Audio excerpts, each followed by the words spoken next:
কিছু নাই, তোমার মালিকের কাছে তো কোনো কিছু দেওয়ার মতো অভাব নাই। আল্লাহ এই পাগল গুলোর এখন দিয়ে বাড়িতে বিদায় করবো।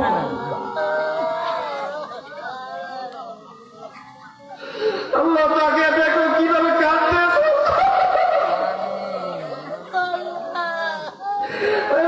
বাচ্চাগুলো কি বলতে কাঁদতে দিলে চারি লোকা মুরব্বীদের চোখে পানি, একটা লোক কান্না চালালে। আল্লাহ তুমি যদি বাংলা করো বন্দরে,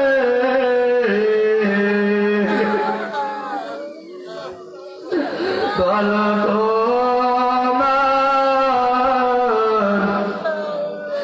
বন্দা যায় রে কার কাছে,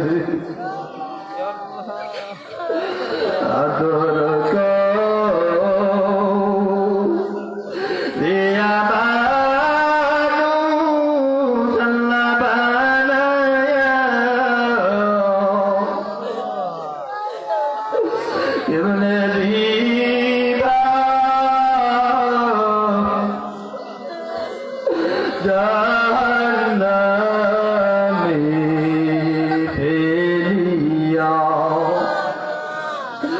তুমি যদি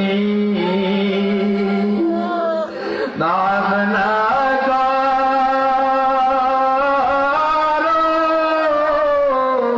বন্দরে,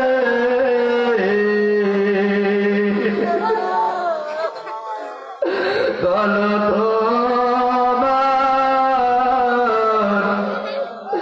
বান্দা যাইবে কার কাছে।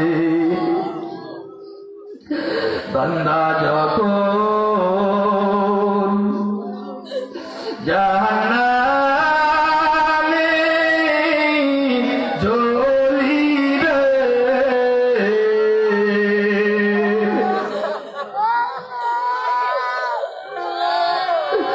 বান্দা যখন জাহান্নামে জ্বলিবে,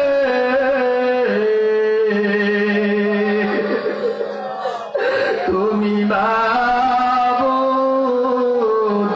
কেমনি চায়া দেখিবে। বান্দা যখন জাহান্নামে জ্বলিবে, তুমি দয়ার মালিক কেমনি চায়া দেখিবে। আল্লাহ তুমি আমাদেরকে মাফ করিয়া দাও। আল্লাহ জীবনের দন্ডে করেছি, আল্লাহ জীবনের সমস্ত গুনাহগুলো মাফ করে দাও।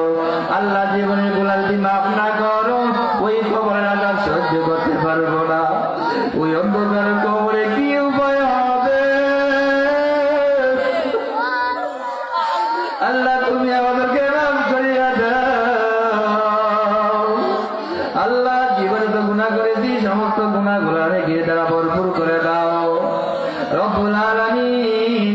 আমরা যারা হাত তোলন করেছি এই গভীর রাত্র, এই মুহূর্তে মনে পড়ে গেল আমাদের আব্বা জানের কথা। আমাদের আম্মা জান অন্ধকার কবরে নাই, আমাদের যাদের আব্বা জান যাদের আম্মা জান চিরবিদে ওই অন্ধকার কবরে ঘুমিয়ে আছে, ওই আব্বা জানকে আম্মা জানের জীবনের সমস্ত গুনাহগুলো মাফ করে দেন। আল্লাহ আপনার জানের কবরখানা জান্নাতের সর্বোচ্চ মাকাম দান করেন। আল্লাহ তাদেরকে জাহান্নামের আগুনে দিয়েন না রে আল্লাহ।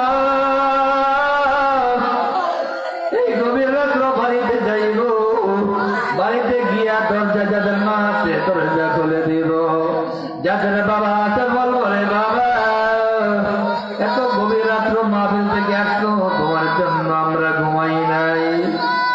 অনেকের রাতে বাবা আছে মা নাই, অনেকের বাবা আছে মা নাই, অনেকের বাড়িতে গিয়ে দেখবো বাবা নাই, বাবাও নাই।